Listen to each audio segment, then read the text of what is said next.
Hello students, good morning students. I am Yasvir Kashyap from Mission Academy, Bandanpur, Bahdi, Bareilly. Today we will discuss chapter 4 here in geography, class 7. ये class 7 का chapter 4 आज हम discuss करने जा रहे हैं. Chapter name है air. तो आइए स्टार्ट करते हैं chapter 4 air. Our earth is surrounded by a huge blanket of air called atmosphere. देखिए व्हाट इज एटमॉस्फेयर. एटमॉस्फेयर क्या होता है. इस चैप्टर में हम एटमॉस्फेयर के बारे में जानकारी प्राप्त करेंगे. Our earth is surrounded by a huge blanket of air called atmosphere. यानी कि हमारी जो अर्थ है वो उस पर एयर का एक बहुत बड़ा ब्लैंकेट कवर किया हुआ है.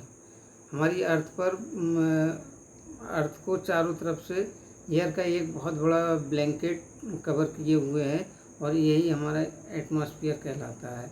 यानी कि हमारी अर्थ है वो एयर से और बहुत सारी गैसेस से घिरी हुई है और उसका एक आवरण सा, एक ब्लैंकेट सा उसको कवर किए हुए, घेरे हुए, सराउंडेड किए हुए, इसी को एटमॉस्फेयर कहते हैं. All living beings on this earth depend on atmosphere for their survival. All living beings on this earth, इस अर्थ पर जितने भी लिविंग बीइंग्स हैं, ह्यूमन बीइंग्स, एनिमल्स, प्लांट्स, ये सब किसी न किसी रूप में एटमॉस्फेयर पर ही डिपेंड करते हैं अपने सर्वाइवल के लिए. अपने आप को सर्वाइव करने के लिए एटमॉस्फेयर पर ही डिपेंड करते हैं. It provides us the air we breathe. और ये हमें ऑक्सीजन भी प्रोवाइड कराता है जो हम ब्रीथिंग के काम में लेते हैं, जिससे हम ब्रीथिंग करते हैं, सांस लेते हैं. सांस लेने के काम में जो एयर हम यूज़ करते हैं उसको भी एटमॉस्फेयर से ही हमें ये प्रोवाइड होती है. क्लियर. नेक्स्ट पॉइंट है it provides us breathe and protect us from the harmful effect of the sun's rays. और ये हमारे एक तरह से प्रोटेक्शन का भी वर्क करता है. जो एटमॉस्फेयर है वो हमारे एक प्रोटेक्शन का भी वर्क करता है. हमें प्रोटेक्ट रखता है.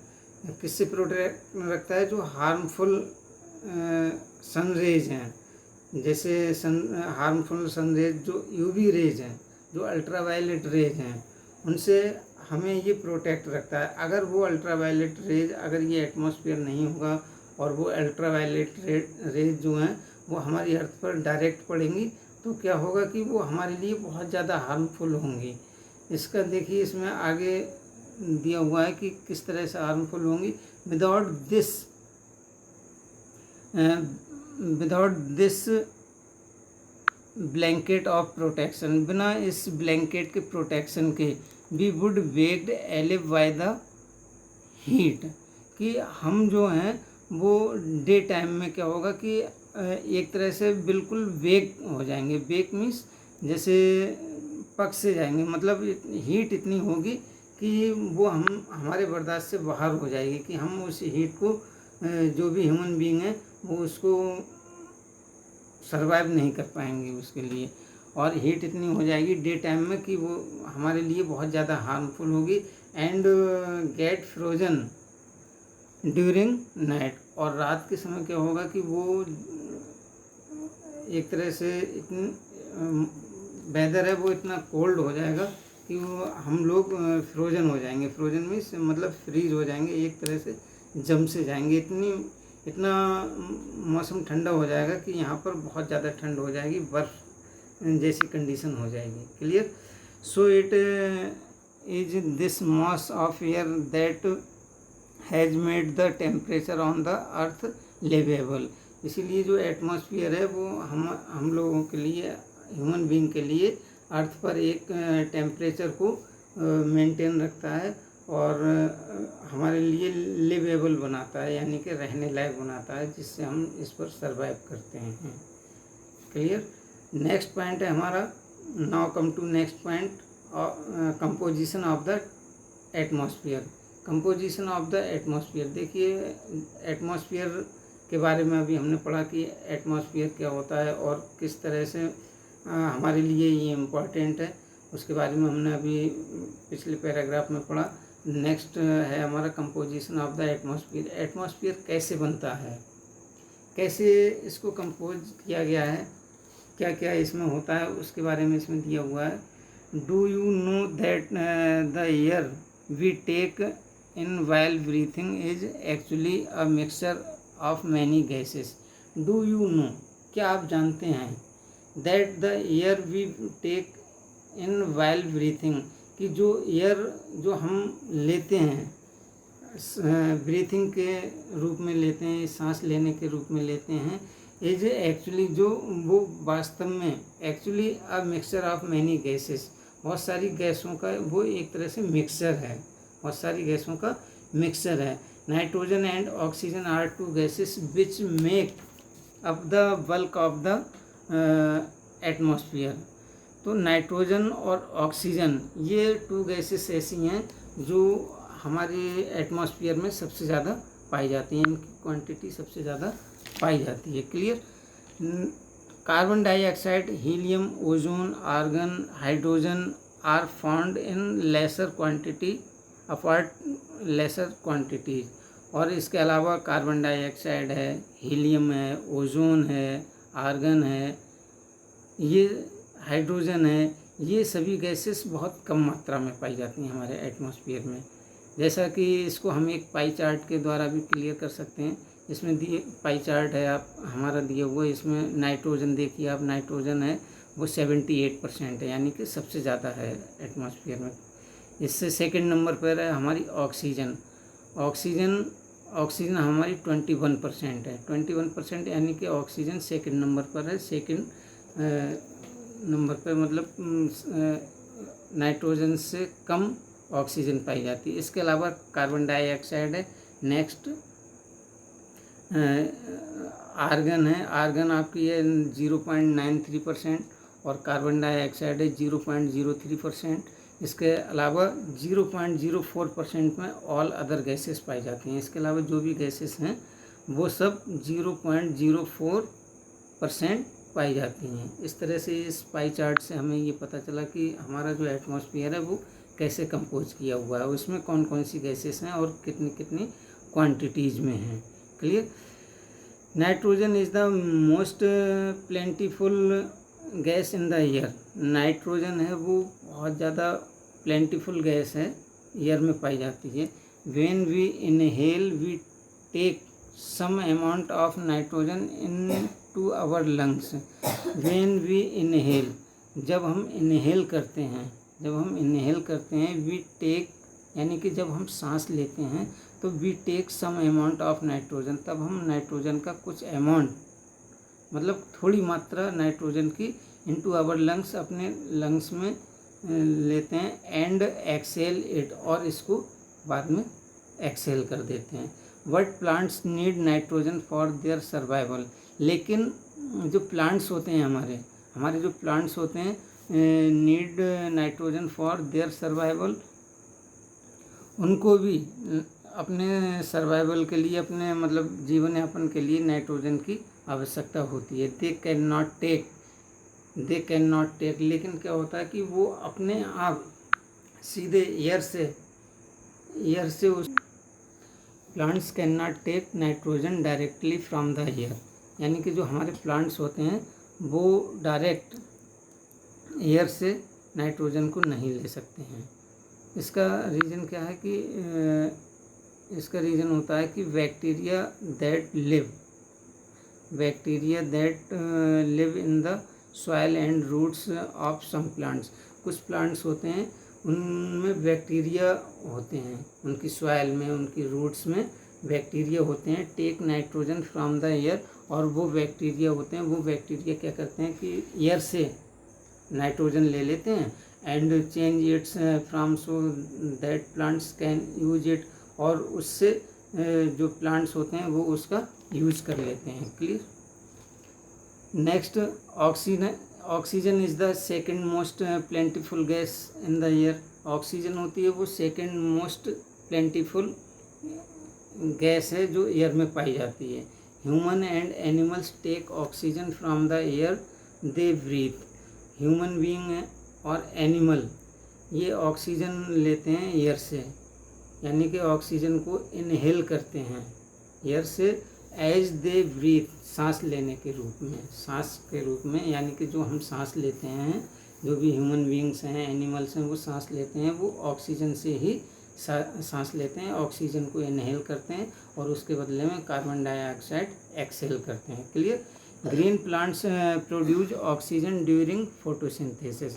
इसके अलावा जो ग्रीन प्लांट्स होते हैं, जो पौधे होते हैं, वो क्या करते हैं कि वो ऑक्सीजन प्रोड्यूस करते हैं, ऑक्सीजन को प्रोड्यूस करते हैं, यानी कि ऑक्सीजन देते हैं हमारे लिए during photosynthesis.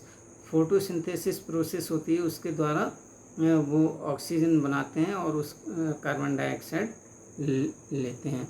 In this way oxygen content in the remains constant. If we cut trees then this balance gets disturbed. इस तरह से जो प्लांट्स हैं वो एक तरह से हमारा जो ऑक्सीजन और कार्बन डाइऑक्साइड का बैलेंस बनाए रखते हैं।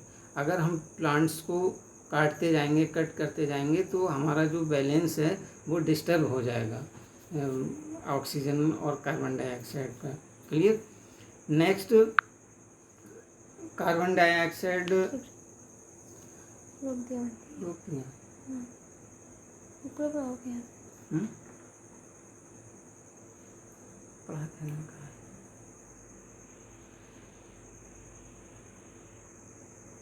ये नहीं आ पाता है ना, दिक्कत ही बात। अब सही बोल दिया। नेक्स्ट बोल दिया कार्बन डाइऑक्साइड से बोलना। Carbon dioxide is another important gas. Carbon dioxide भी इम्पॉर्टेंट गैस है। Green plants use carbon dioxide to make their food and release oxygen. क्योंकि जो अगर कार्बन डाइऑक्साइड नहीं होगी तो जो हमारे ग्रीन प्लांट्स हैं, जो पौधे हैं, वो अपना उससे भोजन नहीं बना पाएंगे बिना कार्बन डाइऑक्साइड के। ठीक है। तो कार्बन डाइऑक्साइड से वो ग्रीन प्लांट्स होते हैं, वो अपना भोजन बनाते हैं, फूड बनाते हैं और उसके बदले में ऑक्सीजन रिलीज़ करते हैं, यानी कि ऑक्सीजन हमें देते हैं। Humans are animals release carbon dioxide. Humans और एनिमल्स होते हैं वो कार्बन डाइऑक्साइड को रिलीज़ करते हैं, यानी कि वो कार्बन डाइऑक्साइड गैस छोड़ते हैं, ऑक्सीजन लेते हैं और कार्बन डाइऑक्साइड छोड़ते हैं।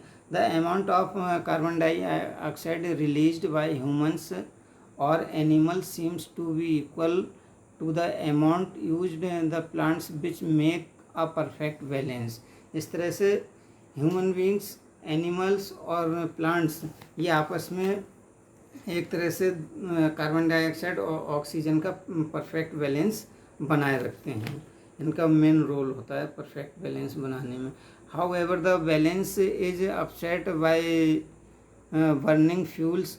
यदि हम बहुत ज़्यादा अगर हम फ्यूल्स को जलाएंगे, बर्निंग करेंगे, तो इसका जो बैलेंस है वो अपसेट हो सकता है, अपसेट हो जाएगा। Clear. Such as coal and oil. जैसे बहुत अधिक कोयल का यूज करेंगे, कोयले का यूज करेंगे, कोयले को अधिक से अधिक जलाएंगे तो उससे बहुत ज़्यादा कार्बन डाइऑक्साइड गैस निकलेगी। एंड ऑयल, जो ऑयल है हमारा पेट्रोलियम है, उसका हम बहुत अधिक यूज करेंगे। ठीक है। तो उससे हमें क्या होगा कि बहुत ज़्यादा कार्बन डाइऑक्साइड गैस निकलेगी। इससे क्या होगा कि ऑक्सीजन की मात्रा कम हो जाएगी और इसका जो बैलेंस है वो अपसेट हो जाएगा। They add billions of tons of carbon dioxide into the atmosphere each year. और इस तरह से ईच ईयर, प्रत्येक साल एटमॉस्फेयर में कार्बन डाइऑक्साइड का billion ton carbon dioxide add हो जाती है उसमें। मतलब बहुत अधिक मात्रा में इनका यूज करने से, ऑयल और कोयल का यूज करने से कार्बन डाइऑक्साइड की मात्रा बहुत अधिक बढ़ जाती है। एज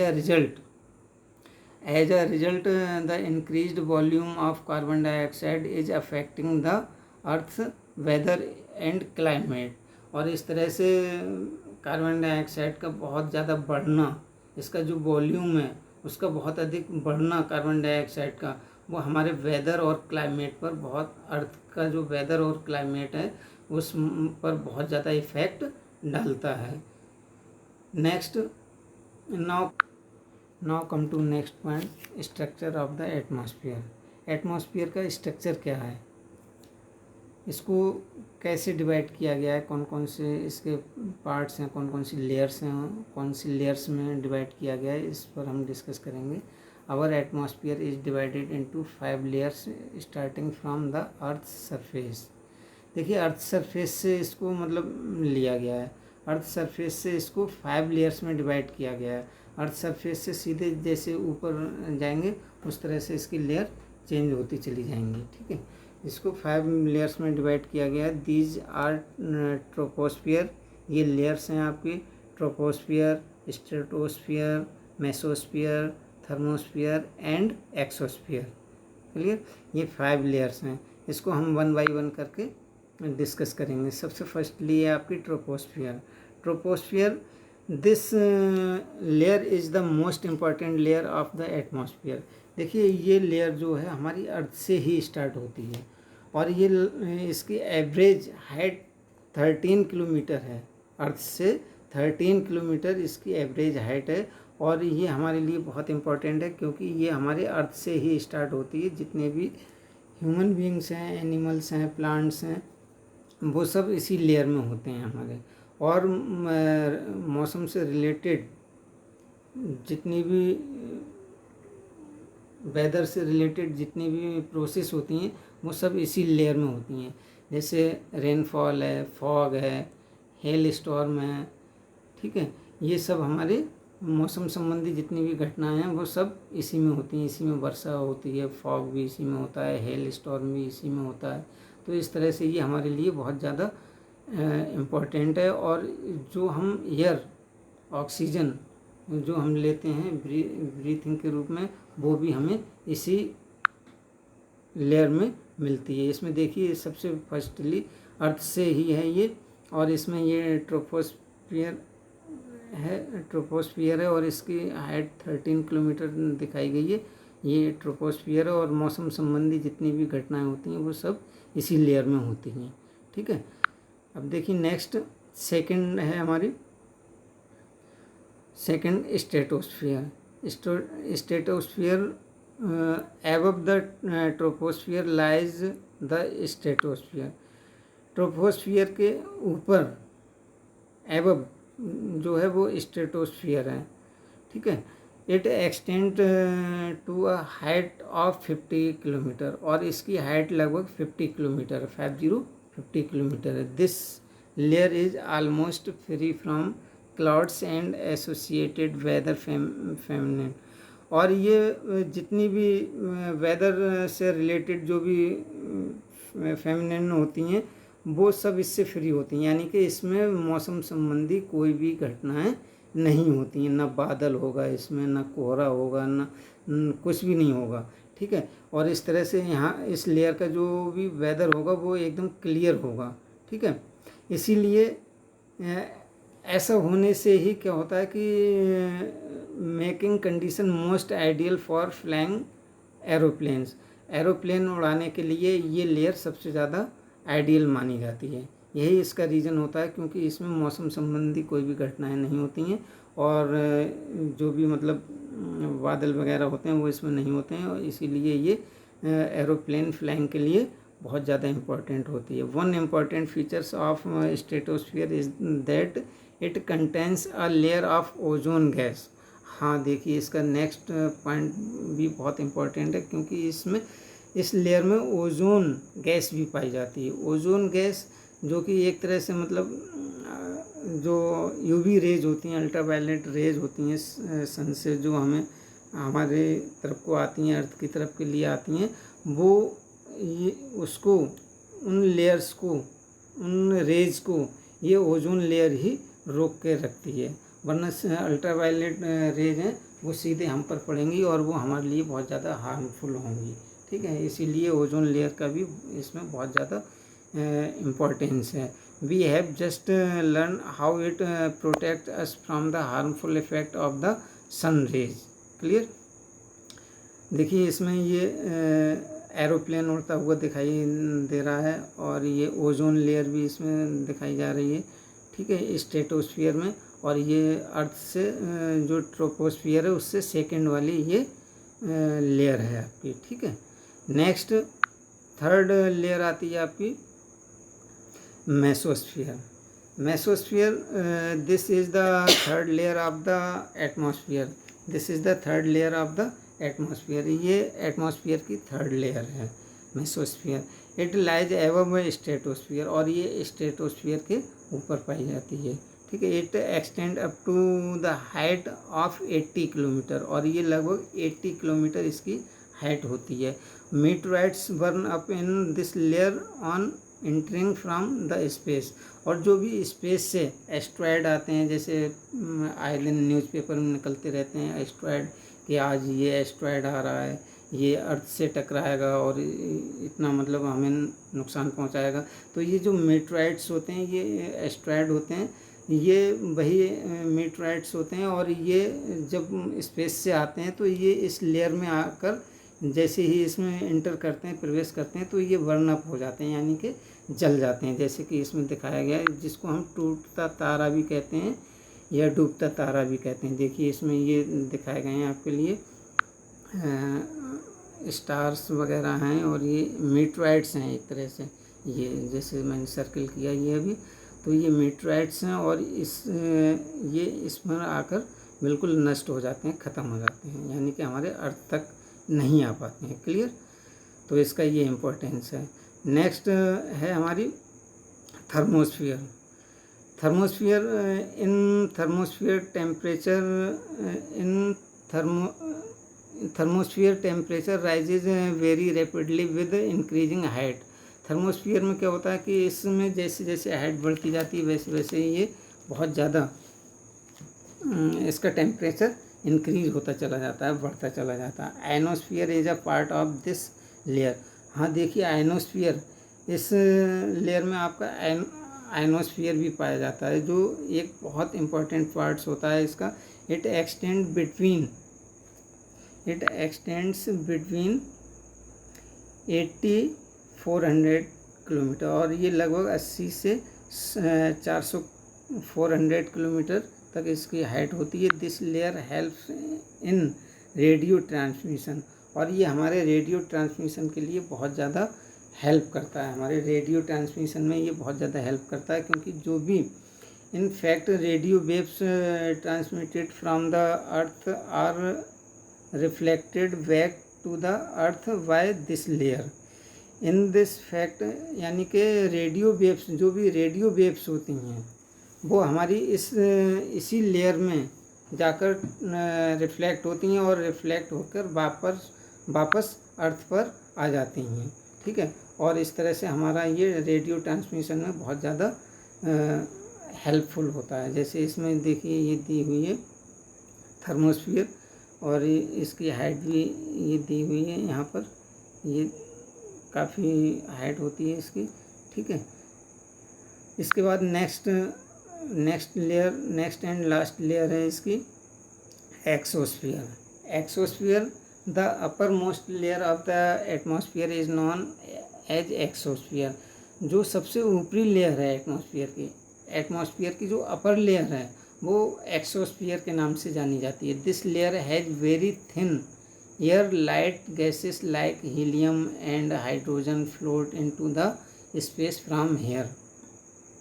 और इसमें क्या होता है, this layer has very thin, ये जो लेयर है वो बहुत थिन है, बहुत थिन एयर है, ठीक है। लाइट गैसेस, हल्की गैसेस पाई जाती हैं इसमें, जैसे कि हीलियम एंड हाइड्रोजन, ये सब इसमें फ्लोटिंग करती रहती हैं, float into the space from here, space से इसमें फ्लोट करती रहती हैं ये। क्लियर, इस तरह से ये हमारी डायग्राम में आप देखिए, सबसे जो लास्ट हमारी है एक्सोस्फियर है, और इसकी जो हाइट है वो अभी तक इसकी हाइट नहीं बताई गई कि हाइट कितनी है। इसकी हाइट का कोई भी अभी अंकन नहीं किया गया है, क्योंकि इसके बाद जितना भी स्पेस होता है वो सब इसी के अकॉर्डिंग आ जाता है। ठीक है, तो इस तरह से ये हमने एटमॉस्फेयर की लेयर्स पढ़ी। नेक्स्ट वीडियो में हम आपके लिए वेदर एंड क्लाइमेट के बारे में बताएंगे, और यहीं पर हम अपना ये टॉपिक एंड करते हैं। Thank you very much.